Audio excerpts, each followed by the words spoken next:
the notorious Ringo Kid. My friends just call me Ringo. Nickname I had as a kid. Right name's Henry. Seems to me I knew your family, Henry. Didn't I fix your arm once when you bucked off a horse? Are you Doc Boone? I certainly am. Now, let's see. I just been honorably discharged from the Union Army after the War of the Rebellion. You mean the war for the Southern Confederacy, sir? I mean nothing of the kind, sir. That was my kid brother broke his arm. You did a good job, Doc, even if you was drunk. Thank you, son. Professional compliments are always pleasing. Yes, they are. What happened to that boy whose arm I fixed? He was murdered. Hello, everyone, and welcome back to the Not Content Podcast. My name is Jerome Cuson. We are continuing our examination of the year 1939, regarded as one of the best film years of all time. Over the first 2 weeks, we have discussed two very notable films, Mr. Smith Goes to Washington and Only Angels Have Wings. This week, we are taking a look at John Ford's classic, Stagecoach. My co-host, of course, is Brian. You can find us through Apple and Spotify. Please leave a 5-star reviews to get those algorithms going.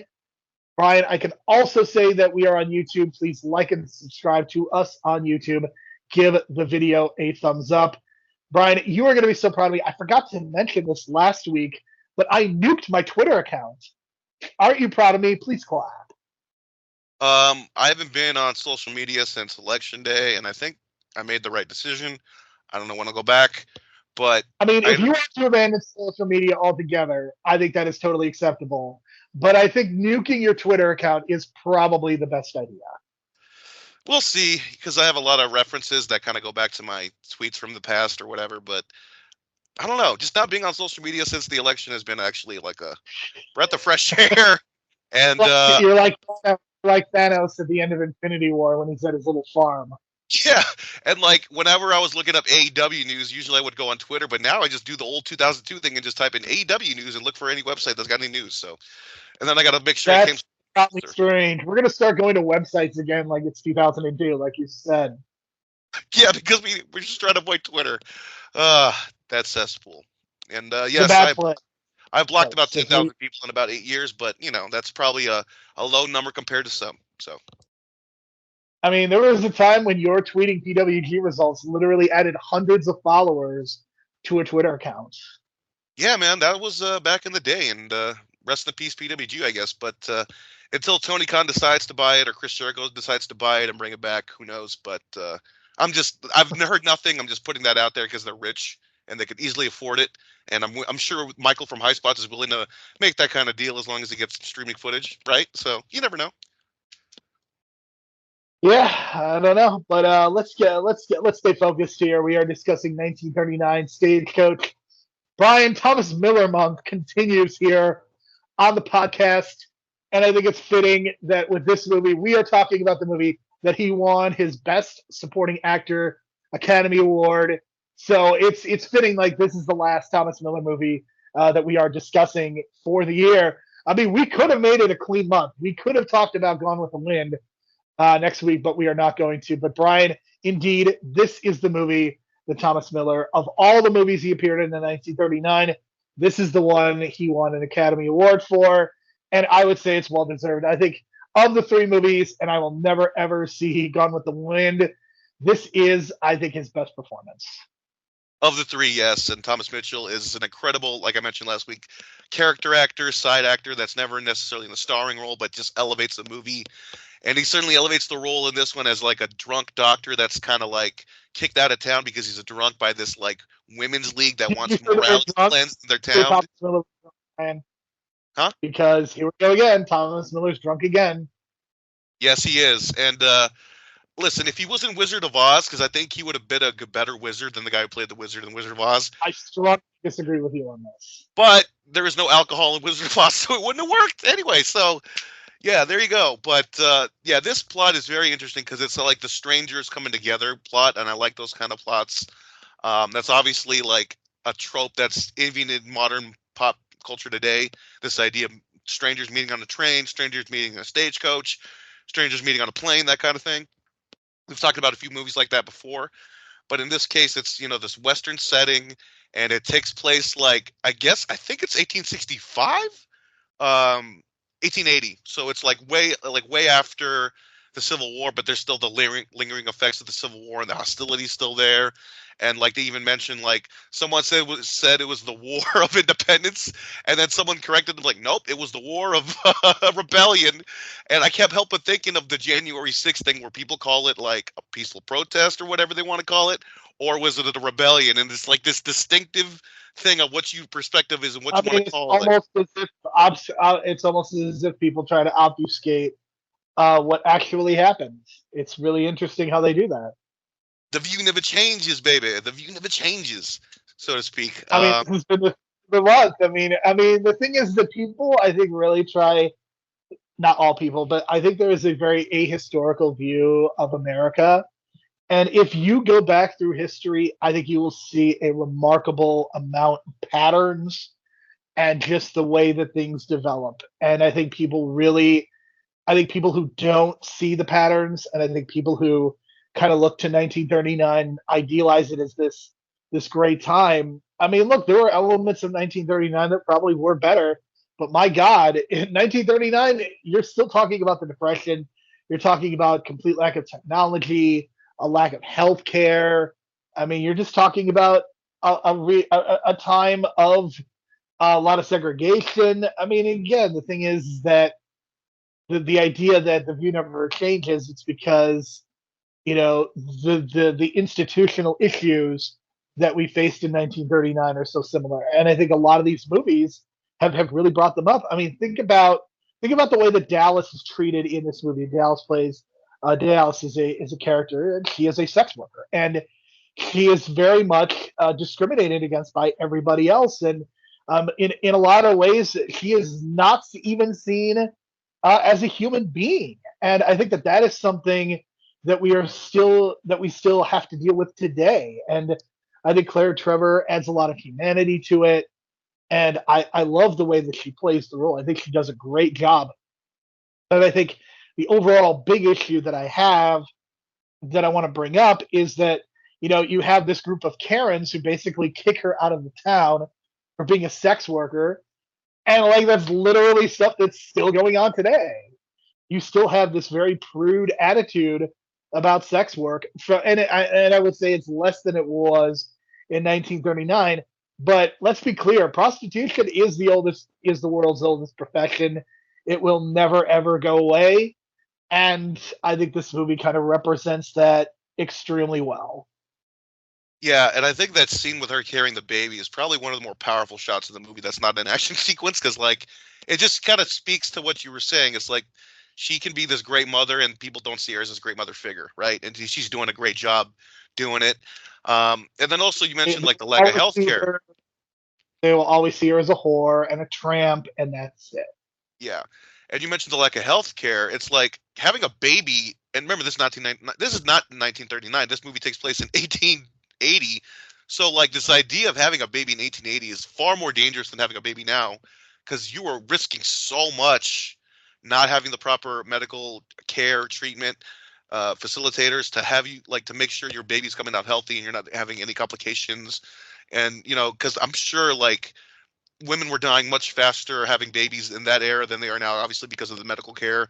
We've always heard these stories about women dying because some complications going wrong. So that's why that scene of her having the baby, I think, is so more dramatic in this era than it would be in now. Because it's there's a high risk of that woman dying, much higher. So I think that scene really elevates the drama before the action sequence at the end. But I think her having that baby really kind of shows the humanity of some of the characters. It allowed Claire Trevor to kind of show, like I mentioned, her motherly qualities, because people think she's an outcast as a prostitute. And then it kind of gives Doc Boone, Thomas Mitchell, his not redemption, but it shows you that he's still a great doctor, even though he's a drunk, but he's still got the skills to perform medical miracles when it comes to having babies in 1880. So I think that scene was really cool, in terms of bringing characters together, some of the characters you still don't like, and some of them get their comeuppance. Like that bank dude does get arrested for doing some corrupt shit.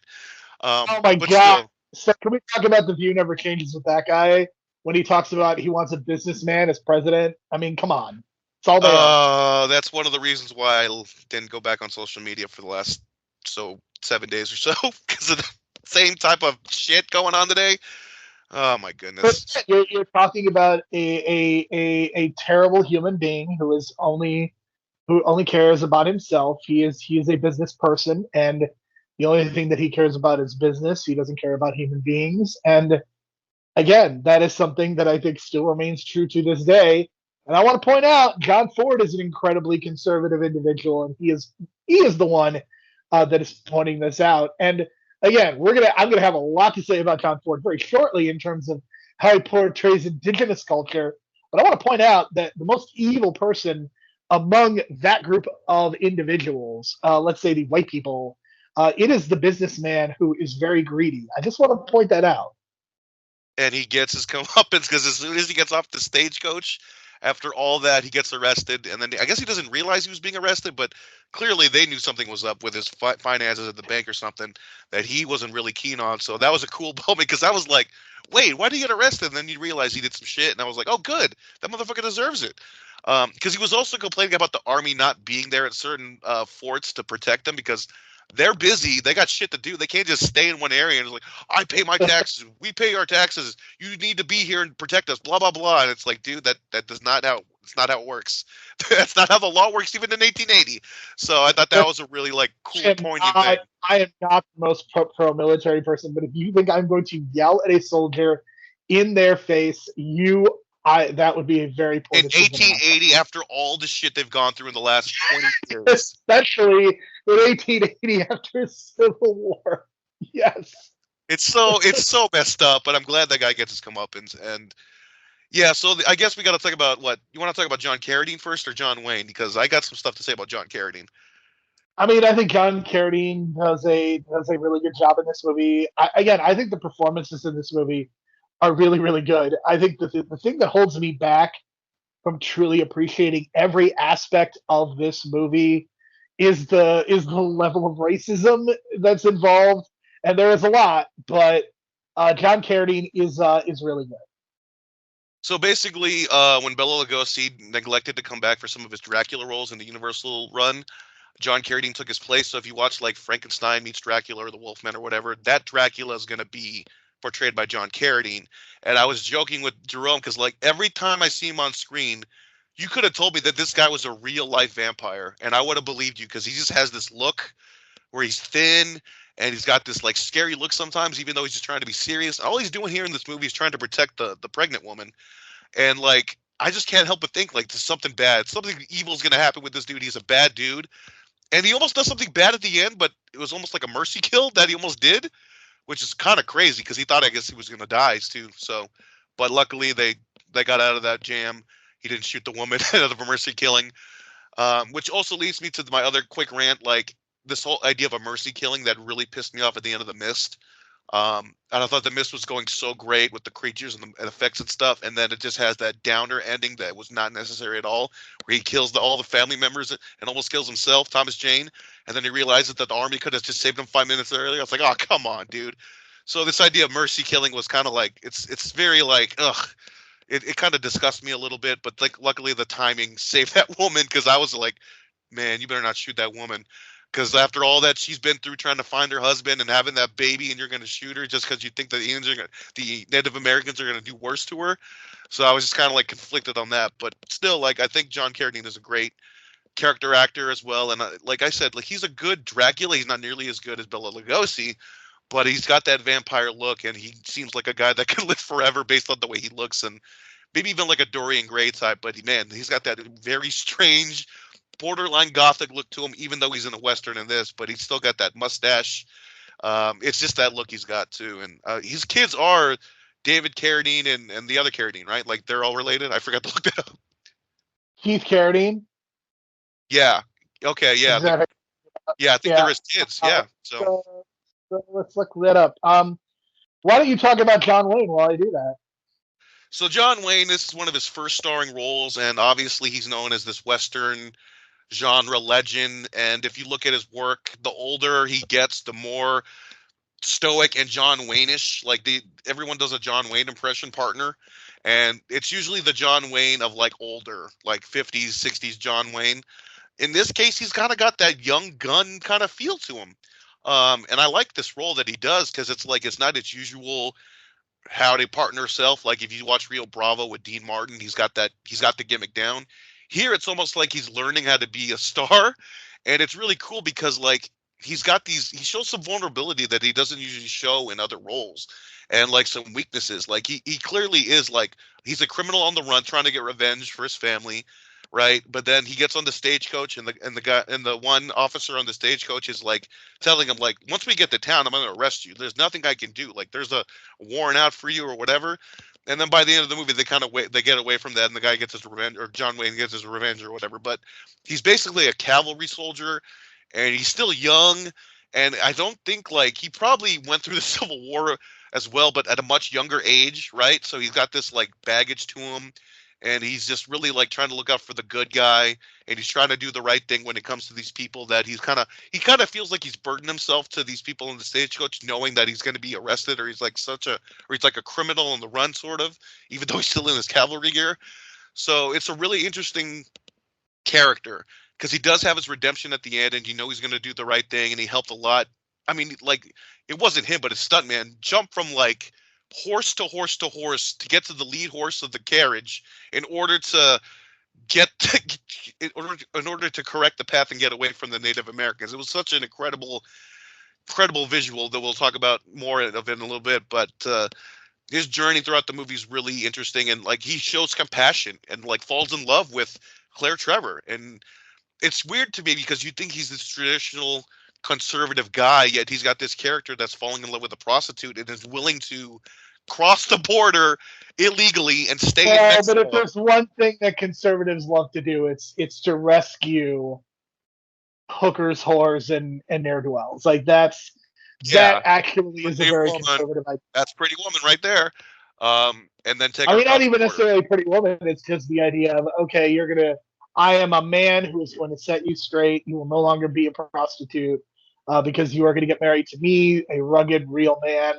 That to me is the idea. And again, that is, in my view, a very conservative way of thinking. I mean, I think John Wayne, his gimmick is not something that I'm super into at all. I think John Ford is a great director, but man, just getting through a John Wayne movie when he's in full gimmick, it would just be really, really hard. I think this is kind of a really good balance because John Wayne is kind of part of the crew, but like it's also very clear that John Ford sees him as his star. The way that he makes his entrance, the things that he does within the movie, in the action scene especially, like this is very clearly designed to be showcasing John Wayne as a potential future star. And like the way he's holding a gun and the way he's like kind of posing, you can't help but think of like Ash and Evil Dead. At least to me, it's like this idea of like we got to have that cool pose. I was not thinking about that, but okay. But I mean, think about it. Like the way he's holding the gun and the way Ash holds the gun, almost the same way because he's got one hand and it's that kind of gun where I guess we got to load the bottom or crank the bottom. So I mean, I was thinking like that, and I was like, man, maybe John Wayne had more of an influence on like being a star in Hollywood than more so his performances, because like he is like a star. Like in this movie, he portrays that well, and he comes off like a star. And of course, you got Thomas Mitchell as Doc Boone, who recognized them as a kid. Like, hey, didn't I treat you when you were a kid? It's like, are you Doc Boone? And then they have this connection. So you got this kind of like Obi-Wan, Luke kind of connection, older, wiser gentleman trying to help the younger kid. So I like that relationship that they kind of rekindled from their past. And then, they have this good relationship. And then everyone else is kind of like in it for themselves, but those two are just trying to do the right thing, even though Doc is drunk all the time. And the stuff Doc was doing to that other dude, that other businessman who got the arrow and somehow lived. I don't know if you noticed that he lived. That dude who got the arrow in the chest. But he did. That took me by surprise. I was not expecting to see somebody get shot with an arrow right to the chest. And it popped me. Like, it definitely got the sequence going. And again, I think I attribute that to John Ford being a really good director. Yeah, and before that all happens is just the fact that Doc Boone was just trying to like do these like drunk things. Like, you know, you can almost see like a Philip Seymour Hoffman in this role doing that kind of thing as well. If he were in that role, just being a fun drunk and then getting serious at the right time, and then Yeah, I can just see that. sobering up, and then delivering the baby. And I thought it was funny too because I forgot to mention Only Angels Have Wings had this one scene where Cary Grant's trying to straighten up because he was too drunk and he had to fly. So the obvious thing to do in 1939 is just splash cold water on your face and then have someone slap you and then you're just ready to go. So they did the same thing with Doc Boone, and I was like, that's hilarious. That's the cure for a hangover I or mean, being this is drunk. when alcoholism was acceptable, Brian. We didn't have the Okay, stigma so around coffee, alcohol. can I just hold water on my face and I'm gonna deliver this baby? And that's what happened.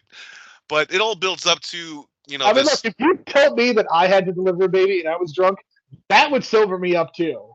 I don't know Yeah, that I could deliver a baby, 1980, but it would so many things definitely were going get on. me there. Yeah. So it builds up to the last 20 minutes where it's this, they've been teasing Geronimo and his savageness, and that's kind of where that racism comes from, and a lot of racism against Native Americans in this movie. But the action I mean, sequence they might itself, as well be faceless. They don't get any lines. They don't get any development whatsoever. They are just the savages who are going to chase after the white people. That's literally what their role and they've been is. avoiding him the whole time, and they felt like they'd be getting lucky. And then till the last 20 minutes of the movie, we see the arrow go to the dude's chest who lived, but then all of a sudden shit goes down, and then everything sort of becomes like a modern action movie, and it's still like incredible to this day because I watched this first time in college about 15, 20 years ago, and like it was just like, wow, this is like way ahead of its time. And then you watch it now in HD, and it's like, wow, this guy really knew how to cut and where to cut and how to cut from like wide angle shots of like the actual desert with actual horses coming around, and then cut to a close up inside the carriage where it's obviously a set, but it blends so well together. So I think the editing in this sequence was great. We talk about this stunt that it's obviously not John Wayne, but it's John Wayne's character, Ringo Kid. He has to jump from the beginning of the carriage where the horses are to the lead horse in order to change the direction of the carriage to make sure they get away. And somehow they did it in one take, and it's this wide shot, and you actually see the carriage, the stagecoach with the horses, and this stunt man is jumping from like it's not even like one horse to one horse. He's attaching himself like to two horses at once with the left leg and the right leg, and he's jumping and jumping and jumping and somehow gets to the front. And I'm like, well, this is real. And like, if this was done today, this would be CGI clearly.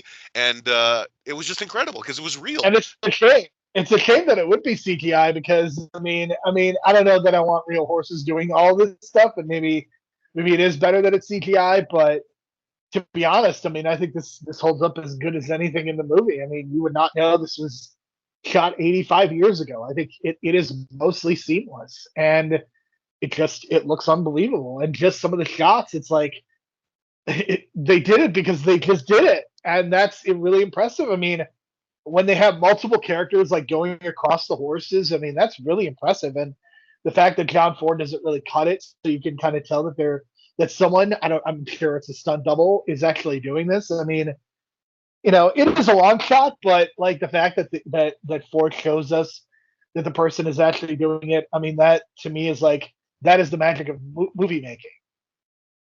Yeah, and I still like we got to talk about the arrows because there is at least 3 or 4 shots where it looked like the only way to do the shot is to actually shoot an arrow and hopefully the actor's not hit by the arrow. Am I right or wrong on this? Because there's no other way to do it in 39. There's no CGI, and it didn't even look like they filmed it backwards, which is another way you do it. But I mean, it's I'm sure that they found. I mean, I'm sure that the arrows were quote unquote real, but they were probably dulled in some way. and they're literally going into the wood next to the person's head, and I was just like, oh my god, like you couldn't have paid me to do that. You know what I mean? And fucking Claire Trevor at one point just looks at the out the window, the fucking arrow goes on the next to her head, and she's just like staring like as if she just like survived. And, like a real life fucking like arrow coming to her head, and I just kept thinking like that was real. I'm gonna just assume that was real because there's no other way to do it. And then of course the wide shots with the Native Americans and the sheer size of their army, or not army, but like group of people. The way he blended it together with the editing, I think, is incredible because I read that he blended in shots from Utah and Arizona, which he liked to shoot at, John Ford, mixed in with the local Chatsworth stuff, which I've seen before every time I go on the freeway, and I recognize all these mountains and stuff from past movies. So he cuts from that to that, and then cuts to the inside, and it's just like everything is seamless, even though he's got 3 different locations in one shot, or not one shot, but like one sequence, and everything just seems so seamless.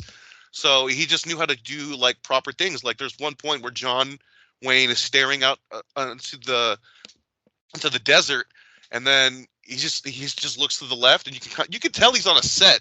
But when you cut to what he's looking at, that's the real wide angle shot from like Arizona or whatever it is. So like in terms of editing, this is like a masterclass in terms of like mixing things up and blending things together to make it look good. And then I also mentioned like last week, Only Angels Have Wings. It's a credit to them being in black and white because you could blend in so much more. So I think in this case, doing it in black and white, and if you compare the quality of this and Wizard of Oz, like it's clear like Wizard of Oz is like on a level on its own, but still like the ability to do this in black and white and blend it all together and have that amazing sequence at the end. And then even the way that the last shootout is done, which is not even on the Stagecoach, it's like the last 5 minutes of the movie where Ringo Kid, John Wayne, gets his revenge on those dudes that killed his family. Yeah, Like, that's also well done. Yeah, it helps that they shoot it in the dark. Yeah, and like the way they play with That helps. shadows, it's great. Because I think Westerns, when they're done right and they have these great shootouts, it's either done well in the middle of the day or it's these dark, shadowy nights where they have these shootouts. And I've seen it before, and the way they play with shadows is really well done. So it's really like John Ford really like influenced a lot of like modern filmmakers, Western filmmakers at the time. Yeah. And then, of course, if you are a fan of Akira Kurosawa, which I am, Akira Kurosawa's #1 hero was John Ford. And then I think there's like a quote or something like, "Where did you learn how to make all your movies?" and blah blah blah. He's like John Ford, John Ford, John Ford. So, and then of course that connects to the modern era because Akira Kurosawa was the one that influenced George Lucas, Steven Spielberg, Martin Scorsese. So it's all goes back to John Ford. Yeah, I mean it's definitely one of those things where you can have conflicted feelings about who John Ford is as a human being because I mean very clearly made some incredibly racist movies. I'm sure this is not the only one. I'm sure that a lot of his other movies would fall into this trap as well. But you can't deny the influence that he also had over the history of movie making as well. And I think this movie is a really good example of that. And just the way that his career evolved and what he was able to do, it's really impressive. I mean, this is a guy who was making silent movies and then seamlessly transitioned into making movies with such an epic scope throughout the 1930s and into the 1940s. And it would continue. I mean, he and John Wayne had a very long and fruitful relationship, and there were a lot of great collaborations between them. And John Ford was actively involved in the war effort as well in terms of some of the movies he did, and then continuing on afterward. I mean, he has a very interesting career, and I think it is worth discussing. And anytime you discuss it, you have to discuss his everything about him. He also won Best Director for this movie too, and it was the first time he won Best Director. Actually, he won Best Director for The Informer as well. It looks like, but he's won like 4 other times, so he's top quality level in terms of like winning. 4 Best Director wins. He won for The Informer, The Grapes of Wrath, How Green Was My Valley, and The Quiet Man. He was nominated for Stagecoach. Yeah. All 4 of the movies he won, none of them were westerns. I think that's really interesting that he won 4, but none of them were for the genre that he is probably most famous for.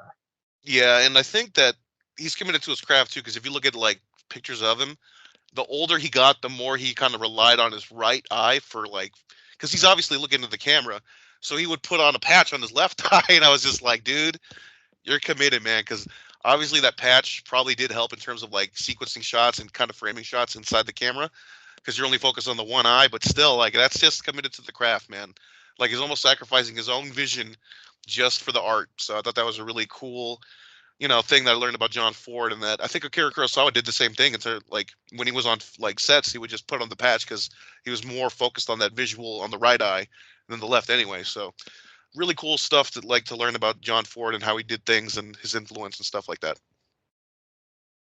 Yeah, for sure. And I think that this is a movie that it has been remade a couple times. And personally, I have no interest in seeing either of the remakes, but I could see this being the type of movie that would get remade because I think it generally leads to you could get a really great group of actors together, put them in, and this is a great actor showcase. As much as we've talked about the directing, which is really impressive in its own right, this is also a really great showcase for so many of the actors. I think that's, you look at Thomas Mitchell winning an Academy Award for this movie. You look at what it did for John Wayne's career. You look at what it even did for some of the supporting players as well. But Brian, there's one part of the movie that we have to talk about before we end this podcast. Do you know what it is? I think we talked about everything, but if you got something, let's fire it The up. music. We haven't talked about the music. What, the lack of music? Because it's hardly recognizable, right? It won Best Score it won Best Score. So I don't know what you're talking about. I don't know, man. Like, to me, this movie is all about the visual. The score is secondary. This score is pretty iconic. I definitely have heard this score used in other places. It is a definite. Maybe it's just so deep in my subconscious that I just didn't realize it was like a thing. You know what I mean? Maybe I just heard it so many times with other things that I just kind of blended it in my subconscious. I don't know, but that's interesting that I didn't even pick up on like a good soundtrack, but you did. But me, I was more focused on like the editing, I guess, because again, I was obsessed with like that last 20 minutes and how they just did everything. But yeah, I mean, I also credit to the composer as well. I mean, this movie is very well rounded, for sure, and it's easy to see why like this appealed to a lot of people at the time. And we talked about last week where how like a lot of these movies at the time were trying to appeal to the general audience, not necessarily niche audiences, and this kind of covers a lot of those bases. And as mentioned, it is also incredibly racist. So if that is something if you believe that is unacceptable, I think that's also completely, totally reasonable. I as much as there are enjoyable aspects of this movie, I think there is a very strong case to be made as well for certain individuals that what is done here to the indigenous culture is not obviously not only something that shouldn't be repeated, but probably isn't worth honoring. So I can certainly understand individuals. I mean, look, we are not reviewing Gone with the Wind because I refuse to watch it. So everybody has those lines, and certainly they should be respected. For sure. So my final rating is an 8 out of 10, and that's mainly because of the technical aspects. And script is okay. 7.5. Script is okay. But you can't help but think, like, I felt like Quentin Tarantino tried to just recreate this with Hateful Eight, and even though he couldn't actually remake Stagecoach, but there are elements in that movie where it takes place in a stagecoach with a lot of conversation, and then a bunch of strangers meeting up. I was thinking about that too. I mean, I really like Hateful Eight, and it definitely has a lot of the same vibes as this movie in terms of being kind of more of a ensemble than just a strict two-hander or whatever. But if I were to pick, I think I like Stagecoach more because it's just so like amazing to watch that sequence, that one sequence. I mean, if you're asking me, the best sequence in either of the two movies is the 20 minutes of chasing. But if you ask me which movie I would prefer, I would say Hateful Eight. I get that. It's just Hateful Eight is so long in comparison to this too, and I feel like this covers the same ground. It definitely is. That also is going to be an issue for people. And there's racism in that movie too. There's a lot of N-words being dropped. And a lot of hateful things to women. But again, that's yeah. Oh, yeah. But again, he was trying to recreate this feel, I believe, because he loves these westerns too. He loves Rio Bravo more than this, but again, like we talked about Rio Bravo when we talked about Assault on Precinct 13, about that, this town being invaded and John Wayne hiding himself and barricading himself with some other people fighting back. So again, that was John Ford. So again, it's just this idea that John Ford is just so influential in terms of like modern movie making and tropes and all these ideas of strangers coming together on random like vehicles and stuff. Like, yeah, that goes back to John Ford. So. All right, Brian. So that is it for our conversation on Stagecoach. Next week is Thanksgiving, and there is only one movie to talk about during the course of Thanksgiving. It is the Thanksgiving evening tradition, The Wizard of Oz, the original, the 1939. You know what? I said original. That's not true. There were other versions that came out before. There have been other versions since. With Wicked coming out very soon, we thought, why not talk about The Wizard of Oz? I mean, thematically, it fits in with this being 1939 month. So, Brian, next week we are going to talk about The Wizard of Oz, a movie that has probably been talked to death, watched to death. I don't know that we're going to have anything new to add to the conversation, but I know that you and I are going to show a lot of love to this movie. Oh, the colors, the colors, the colors. That's always the thing that draws me to Wizard of Oz. Every time I watch it on TV once a year, is just those amazing, amazing colors and the way they did it for 1939. It's still, with the HD transfer, looks fucking amazing. Yeah, I think that is it's gonna be a lot of fun. So for Brian, I am Jerome. We will talk to you again next week.